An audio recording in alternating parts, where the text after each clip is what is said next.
M के times news में आपका स्वागत है। मैं हूं एम के आजाद। आज हम बात करेंगे कि राहुल गांधी की मास्टर स्ट्रोक से उसके कार्यक्रमों को लेकर भारतीय जनता पार्टी असहज क्यों हो जाती है और नरेंद्र मोदी असहज क्यों हो जाते हैं और अमित शाह की रणनीति उसके आगे फेल क्यों हो जाती है। जी हाँ, इन बातों को लेकर आज हम चर्चा करेंगे और वर्तमान में ये भी टटोलने की कोशिश करेंगे कि राहुल गांधी इस वक्त में कौन से कार्यक्रमों को लेकर भारतीय जनता पार्टी असहज है। यह इसी को लेकर आज हम चर्चा करने वाले हैं। यूं तो राहुल गांधी की भारत जोड़ो आंदोलन कार्यक्रम के बाद जिस तरह से उनकी कद काठी और लोगों से जो कनेक्ट करने की जो उनकी जो व्यवस्थाएं हैं और जो तौर तरीके हैं, वो इस वक्त में पब्लिक के पास सर चढ़कर बोल रहा है।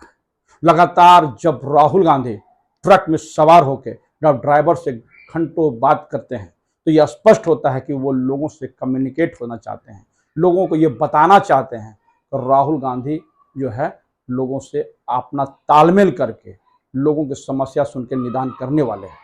ये बात कही जा रही है। और जो वो अचानक गुपचुप की दुकान यानी पानी पूरी के दुकान पर पहुंच जाते हैं, चाट छोलों के दुकान में पहुंच जाते हैं, और जब राहुल गांधी अचानक जेएनयू पहुंच कर जब अपने स्टूडेंट के बीच में जाकर संवाद कायम करते हैं, उनके सवालों का सही सही उत्तर देते हैं और फेस करते हैं। यही नहीं, राहुल गांधी जब पत्रकार सम्मेलन किया जाता है, प्रेस कॉन्फ्रेंस में सवालों का जवाब बड़ा बोल्ड तरीके से देते हैं, हर मुद्दे पर बोलने के लिए, चाहे सड़क पर बोलना हो या सदन में बोलना हो। जिस बेबाकी के साथ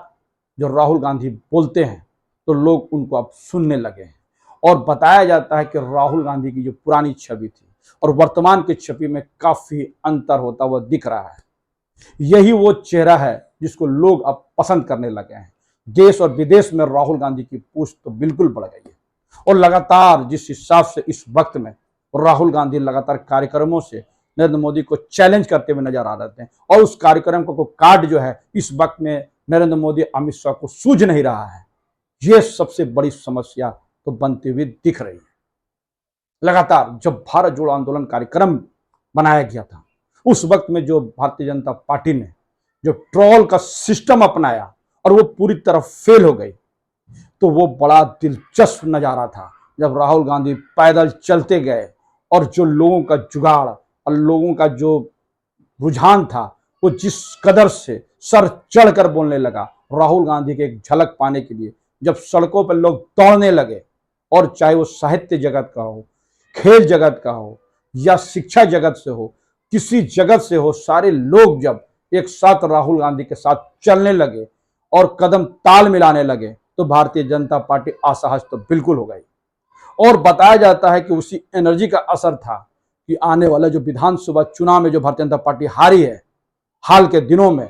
उसका बहुत बड़ा असर राहुल गांधी के भारत जोड़ो आंदोलन के रूप में देखती है, ऐसा कांग्रेस पार्टी के लोगों का दावा है। जी हाँ, तो राहुल गांधी सिर्फ देश नहीं विदेश में भी, सड़क नहीं संसद में भी, और राहुल गांधी जिस मुद्दे को लेकर सरकार को घेरते हैं, यानी सरकार की गलत नीतियों का, सरकार के गलत आचरणों का जब राहुल गांधी बोल्ड तरीके से विरोध करते हैं तो भारतीय जनता पार्टी और नरेंद्र मोदी जी की सरकार जो है असहज तो बिल्कुल हो जाती है। चाहे अडानी के मुद्दे को लेकर जिस प्रखर होकर और जिस जोरदार तरीके से राहुल गांधी ने सरकार को घेरने का काम किया और जो आवाज उन्होंने उठाई, चाहे वो पेगासस का मुद्दे हो या दूसरे कई मुद्दे हो सरकार का, चाहे नोटबंदी हो, चाहे वो आपके जिस तरह के मामले हो, उस सारे मामलों में जब राहुल गांधी लगातार बेबाकी से बोलते हैं और सरकार को कटघरे में खड़ा करते हैं। और बताया जाता है कि राहुल गांधी इस वक्त में नरेंद्र मोदी सरकार को जिस तरह से असहज कर दी है और जिस तरह से जनता को कनेक्ट कर रही है और जनता से जिस तरह से कनेक्ट होते जा रहे हैं, उनके सवालों को गंभीरता से सुनते हैं, उसके निराकरण की बात करते हैं, तो लोगों को काफी भाता है। और दूसरी तरफ नरेंद्र मोदी जी लोगों के बीच में संवाद कायम करने में अभी विफल है। वो एक तरीका अपनाए हुए हैं कि वो मन की बात करे या बड़ी स्टेज में जाकर बड़ी सभाओं में अपनी बात को टेलीप्रॉम्प्टर के माध्यम से कहेंगे और वो लोगों को कनेक्ट करेंगे। जो पुराने तरीके थे वो इस वक्त में सफल होता हुआ नहीं दिख रहा है, क्योंकि ये मन की बात जब रेडियो में कही जाती थी तो याद कीजिए सुनने वाले की भीड़ लग जाती थी। अब कोई सुनता नहीं है। यदा किदा भारतीय जनता पार्टी के कुछ कैडर लोग कहीं कहीं देखते हुए नजर जरूर आते हैं, लेकिन जनता से इसका कोई वास्ता नहीं रह गया। और जिस तरह से बड़े स्टेज में जिस तरह से मोदी जी कहते हैं, और जब उसके सभाओं में पहुंचने वाले दूर से देखते हैं राहुल गांधी आपके नरेंद्र मोदी जी को, और वो पूरी तरह से साफ नजर नहीं आते हैं, तो बड़ा दिलचस्प है। उनको जब भी देखना पड़ता है तो या तो फिर एक बड़े कैनवास में उसको देखिए, या फिर टीवी और अखबारों में उनको देखते जाइए। सामने से देखने के लिए लोग तो ललायत हो ही जाते हैं। तो इसके वजह से जो है नरेंद्र मोदी जी का और राहुल गांधी के यही अंतर, यानी पब्लिक से जो कनेक्ट करने की जो व्यवस्थाएं हैं, दोनों का अंतर राहुल गांधी को राहुल गांधी बना रहा है और नरेंद्र मोदी जी को पुरानी पद्धतियों पर छोड़ने के लिए मजबूर कर रहा है। जी हाँ, तो अभी कौन सी बातें हैं जो राहुल गांधी भारतीय जनता पार्टी को असहज कर दी, और इसको लेकर भारतीय जनता पार्टी को सूझ नहीं रहा है कि वो करे तो क्या करे। मैं इसको बताने से पहले ये बताऊंगा कि राहुल गांधी ने पार्लियामेंट में दो महत्वपूर्ण बातें कही थी। पहली बात उन्होंने कहा था कि बहुत जल्द भारत जोड़ो आंदोलन कार्यक्रम पार्ट 2 शुरू होने वाला है, मैं शुरू करूंगा। और दूसरे उन्होंने कहा कि मैं लद्दाख का दौरा करूंगा। बताया जाता है कि राहुल गांधी इस वर्ष के शुरू में तो जम्मू कश्मीर की यात्रा 2 बार कर चुके हैं, लेकिन और भारत जोड़ो आंदोलन कार्यक्रम में उनका यात्रा जम्मू और श्रीनगर में हुई, लेकिन वो लद्दाख नहीं गए। और जब वो लद्दाख के लेह एयरपोर्ट पर उतरे तो जिस तरह से एनर्जी के साथ कांग्रेस पार्टी के कार्यकर्ता और आम जनों की भीड़ स्वागत के लिए उतरी, तो राहुल गांधी के हौसले बुलंद हो गए। और यही वजह था कि राहुल गांधी की 2 दिवसीय यात्रा जो है उसको बढ़ा दिया गया है, और अब राहुल गांधी 25 अगस्त तक जो है पूरा यात्रा का अपना जो कार्यक्रम का समापन करेंगे। यानी इस बीच में वो तमाम तरह के कार्यक्रमों की योजना जो है बना चुके हैं। यह है भारतीय जनता पार्टी को असहज करने के लिए। और बताया जाता है कार्यक्रमों के तहत में 20 अगस्त जब उनके पिता और देश के प्रधानमंत्री स्वर्गीय राजीव गांधी की जन्मदिन पैंगोंग झील में मनाएंगे, वो बड़ा दिलचस्प और मनोरम दृश्य होगा। क्योंकि याद कीजिए राजीव गांधी को लेकर, राजीव गांधी वो शख्सियत थे जो कंप्यूटर के जनक माने जाते हैं देश में। आज जो कंप्यूटर का जो आप देख रहे हैं जो क्रांति आई है, इसके जनक, टेक्नोलॉजी के जनक स्वर्गीय राजीव गांधी ही है, जो लगातार इसको लाने के लिए अपने सारे खून पसीना एक किए। और भारत आज डिजिटल इंडिया की तरफ बढ़ रहा है, इसकी बड़ी भूमिका जो है वो राजीव गांधी को तो श्रेय जाता ही है। आज हमारा इशू उधर नहीं है, लेकिन जन्मदिन 20 अगस्त को पैंगोंग झील में मनाया जाएगा तो बड़ा दिलचस्प मनोरम तो होगा ही, क्योंकि वो लोगों से जिस तरह से कनेक्ट करने की कोशिश की है वो बड़ा दिलचस्प है। वो लद्दाख के लोगों के बीच रहना चाहते हैं, वो बताना चाहते हैं कि कश्मीर से कन्याकुमारी तक भारत एक है। और यही तो है भारत जोड़ो आंदोलन कार्यक्रम का जो सफलभूत योजना, लोगों से कनेक्ट होना, लोगों की बात सुनना, उसका जमीन स्तर पर मुआयना करना और उसका निदान खोजना। जी हाँ, इसी को लेकर नरेंद्र मोदी जी असहज है, भारतीय जनता पार्टी असहज है कि वो अचानक पहुंचते हैं और उस तौर तरीके अपनाते हैं जिससे भारतीय जनता पार्टी असहज होती है। क्योंकि 2 दिन की यात्रा बढ़ा क्यों दी गई, इसको लेकर जो है पैरामीटर और मीटर तो भारतीय जनता पार्टी का उठ ही गया, और लगातार इसको लेकर कई तरह से ट्रोल भी भारतीय जनता पार्टी करते हुए नजर आए। लेकिन सही तरह से इसका काउंटर करने की हिमाकत तो भारतीय जनता पार्टी अभी तक नहीं कर पाई, क्योंकि उनको मालूम है कि भारत जोड़ो आंदोलन कार्यक्रम जब उसके टी-शर्ट पर सवाल खड़ा किया गया, कई मुद्दे पर सवाल किया गया कि राहुल गांधी सोते कहाँ हैं, जाते कहाँ हैं, और तब जो मुंह की खाई वो फूक फूक का कदम रख रही है। और राहुल गांधी में जो निखार आते चला जा रहा है वो उसकी परेशानी का सबब तो बिल्कुल बनता हुआ दिख रहा है। 20 अगस्त को 25 अगस्त को वहां के जो परिषद हैं, वहां के जो स्वायत्त परिषद है, विकास का जो पहाड़ी परिषद है, उससे मिलेंगे और उनकी बातों को सुनेंगे। और बताया जाता है कि लेह में फुटबॉल मैच का आनंद लेंगे। जी हाँ, बताया जाता है कि राहुल गांधी कॉलेज के लाइफ में एक अच्छा फुटबॉलर हुआ करते थे। उनको फुटबॉल में बड़ा दिलचस्पी है और जब लेह में जब फुटबॉल का आनंद लेंगे तो वो लोगों से कम्युनिकेट करेंगे। ये बताने का प्रयास है उनका कि मैं आम आदमी हूँ, कोई खास आदमी नहीं, और जनता से जुड़ने के लिए मेरे इस तरह कोई दूसरा कोई है ही नहीं। ये बातें राहुल गांधी को इस वक्त में निखार का सबसे बड़ी वजह है। वो लोगों से मिलते जुलते हैं, लोगों को जानने की कोशिश करते हैं। जब वो सब्जी वाले से मिलते हैं तो उसके बारे में जानते हैं कि आप कहाँ हैं, क्या कर रहे हैं, आपके पिता क्या करते थे, हमको किस तरह से जानते हैं, और इस वक्त में आपके हिसाब से क्या होना चाहिए, सरकार क्या नहीं कर पा रही है। ये सारे मुद्दे भारतीय जनता पार्टी को तो असहज कर ही दिए, क्योंकि जिस अकबकाहट के साथ सारे प्रोग्राम को जब भारतीय जनता पार्टी काउंटर करने के लिए प्रयास करती है और विफल हो जाती है, बड़ा दिलचस्प नजारा होता है। तो राहुल गांधी इस वक्त में जब इंडिया गठबंधन को जोड़ने के लिए जो प्रयास कर रहे हैं, और उन्होंने स्पष्ट तौर से कहा कि मैं प्रधानमंत्री की दौड़ में नहीं हूं, मैं प्रधानमंत्री की दौड़ में शामिल नहीं हूं, और इस वक्त में यह समस्या नहीं है कि देश के प्रधानमंत्री कौन बनेगा। वो कहते हैं कि इस वक्त में देश के संविधान को बचाने की जरूरत है, संवैधानिक संस्थाओं को बचाने की जरूरत है, देश की न्यायपालिका को और ज़्यादा सुदृढ़ करने की जरूरत है, और जितनी भी संवैधानिक संस्थाएं हैं जिस पर जो है जिस तरह से डोरे डाले गए हैं, उसको जिस तरह से खोखला करने की जो योजनाएं बनाई गई है, उसको किस तरह से हम ठीक ठाक करेंगे, ये बड़ा महत्वपूर्ण है। प्रेस की स्वतंत्रता और नफरत के बाजार में मोहब्बत की दुकान कैसे खुलेगी, इसको लेकर जब राहुल गांधी प्रहार करते हैं तो भारतीय जनता पार्टी असहज हो जाती है। एक बड़ा डायलॉग है और लोगों को बहुत भा रहा है, नफरत के बाजार में मोहब्बत की दुकान खोलना है। राहुल गांधी लगातार कहते हैं कि इस तरह से भारत में पेट्रोल छिड़क दिया गया है कि थोड़ी सी चिंगारी बड़ी आग बन जाती है। वो कहते हैं कि मणिपुर में वही हुआ, मणिपुर में जो नफरत का बाजार जो है वो गर्म है, और तमाम प्रयासों के बावजूद भी जो वर्तमान की नरेंद्र मोदी की जो डबल इंजन की सरकारें हैं वो पूरी तरह फेल होती हुई दिख रही। और कल फिर 3 लोगों की जो हत्या सामने आई, तो उस वक्त में जो प्रधानमंत्री की उस बात में जब उन्होंने लाल किला से कहा था कि वो शांति की तरफ लौट रही है, ये बात भी जुमला साबित हो गया। ऐसी बात भारतीय जनता कांग्रेस पार्टी के लोग ट्रोल के रूप में कहते हुए दिख रहे हैं। जी हाँ, ये बात सोशल मीडिया पे तैर रही है कि वो भी बात जुमला साबित हुआ। तो जो कम्युनिकेट करने के तरीके हैं और जो प्रधानमंत्री का पुराने ढर्रे हैं, और राहुल गांधी जिस तरह से नए स्ट्रेटेजी लगातार बना रहे हैं,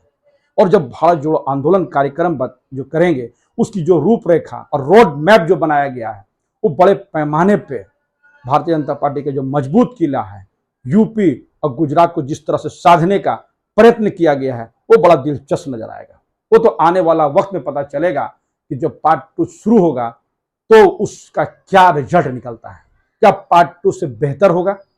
इसके लेकर तमाम तरह की तैयारी तो जरूर की गई है, और जिस तरह से रोड मैप बनाया गया है और जिस तरह से लोगों को टच करने की व्यवस्थाएं की गई है, वो बड़ा दिलचस्प होगा। ऐसे अगर कांग्रेस के बातों पर यकीन करे तब। जी हाँ,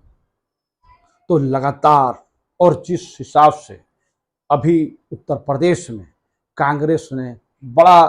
फेरबदल करते हुए, बड़ा एक धमाका करते हुए, अजय राय जो जमीनी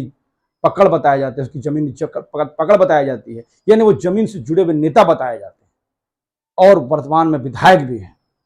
तो बड़ा दिलचस्प है। और याद कीजिए वही अजय राय है जिसको वाराणसी में जो है उसको जो है नरेंद्र मोदी के खिलाफ में लड़ाया गया था, और उन्होंने एक नारा दिया था कि स्थानीय लड़ाके और बाहरी लड़ाके दोनों के बारे में जो तरह से कवायदे की गई।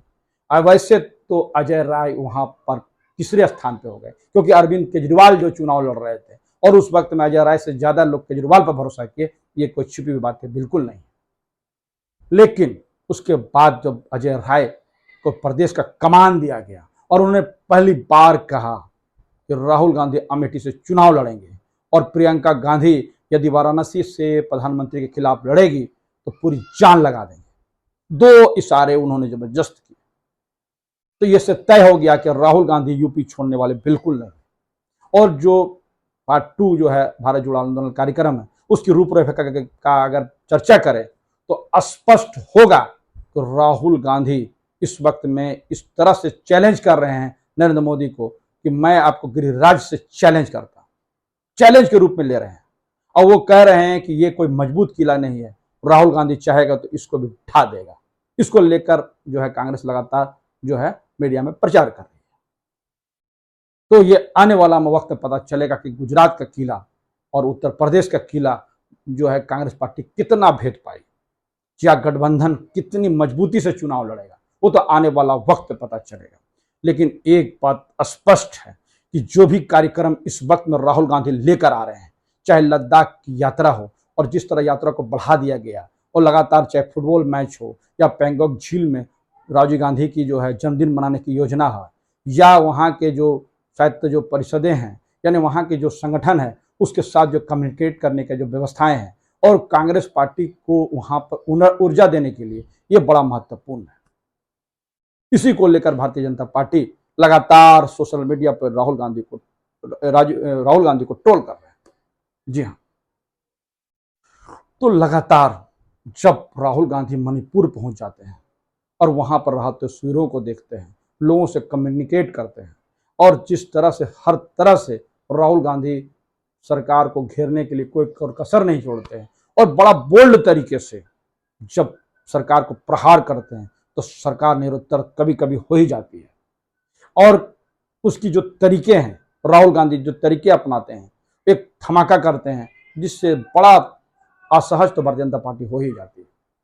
तो आने वाला वक्त में पता चलेगा कि राहुल गांधी के जो लद्दाख के जो यात्रा था, इस कांग्रेस पार्टी को कितना फायदा हुआ, या भारत जोड़ो आंदोलन कार्यक्रम पार्ट 2 जो होने वाला है उससे कांग्रेस पार्टी को कितना फायदा होता हुआ दिखा, ये तो आने वाला वक्त पता चलेगा। लेकिन वर्तमान में जो नजर आ रहा है कि राहुल गांधी का लद्दाख यात्रा हो चाहे भारत जोड़ो आंदोलन कार्यक्रम की जो काट है, वो भारतीय जनता पार्टी को सूझ तो बिल्कुल नहीं रहा है। दोनों में काफी अंतर हो गया। और राहुल गांधी की भारत जोड़ो आंदोलन कार्यक्रम के बाद जिस तरह से कर्नाटक और हिमाचल का चुनाव कांग्रेस जीतने में कामयाब हो गई और मध्य प्रदेश के रिजल्ट पर अगर गौर किया जाए, अंदर खाने की रिपोर्ट पर अगर गौर कर दिया जाए, तो भारतीय जनता पार्टी के लिए वहां पर बिल्कुल असहज तो बिल्कुल नहीं है। यानी भारतीय जनता पार्टी के लिए जो चुनावी तैयारी है वो इस वक्त में कांग्रेस के आगे कमजोर होती हुई दिख रही है। तभी तो 230 विधायकों को विभिन्न राज्यों से, यूपी से, बिहार से, अन्य राज्यों से ट्रेनिंग के लिए वहां भेज रही है। यह स्पष्ट दर्शाता है कि वहां पर भारतीय जनता पार्टी के किला को दरकने का मतलब है कि सेमीफाइनल जो है 2024 का जो सेमीफाइनल है वो हार जाना। और इसी से बड़ा मुस्तैदी के साथ जो है नरेंद्र मोदी जी भी और अमित शाह की जोड़ी भी वहां रणनीति बनाने में जुड़ी हुई है। तभी तो उन्होंने सबसे पहले चुनाव से पहले, उनका अनाउंसमेंट से पहले, अभी किसी का अता पता नहीं है चुनाव की तिथि कब तय होगी, किन क्षेत्रों में पहले चुनाव कराए जाएंगे, कई चरणों में चुनाव हो गए, लेकिन भारतीय जनता पार्टी ने 39 विधायकों का जो सीट है वहां पर डिक्लेयर कर दिया। ये सारा चीज इस और इशारा करता है कि वो इस वक्त में राहुल गांधी और जो इंडिया गठबंधन से उससे काफी डरी हुई है और एक एक कदम फूंक कर रख रही है। और राजस्थान में जिस तरह से वसुंधरा राजे सिंधिया इस वक्त में नरेंद्र मोदी जी के लिए परेशानी का सबब बने हुआ है, वो किसी से छिपी हुई बात बिल्कुल नहीं। अंदर खाने की लड़ाई और बाहर खाने की लड़ाई, एक तरफ राहुल गांधी और इंडिया की गठबंधन और दूसरी तरफ भारतीय जनता पार्टी के अंदर खाने की लड़ाई, दोनों स्पष्ट करता है कि 2024 के लिए इस वक्त में जो लड़ाई होने वाली है लोकसभा का, वो बड़ा दिलचस्प होने वाली है। और इस वक्त में राहुल गांधी और उसके गठबंधन आगे चलते हुए दिख रहा है, ऐसे राजनीतिक गलियारों पर चर्चा का विषय बना हुआ है। तो राहुल गांधी का जो प्रोग्राम होता है उसको लेकर भारतीय जनता पार्टी नरेंद्र मोदी असहज हो जाते हैं। और जिस राहुल गांधी को पप्पू साबित करने के लिए करोड़ों करोड़ फूंक दिए गए, अब राहुल गांधी को सब लोग नोटिस लेने लगा। अब जब राहुल गांधी की सदस्यता चली गई थी, उसको सदस्यता चलाने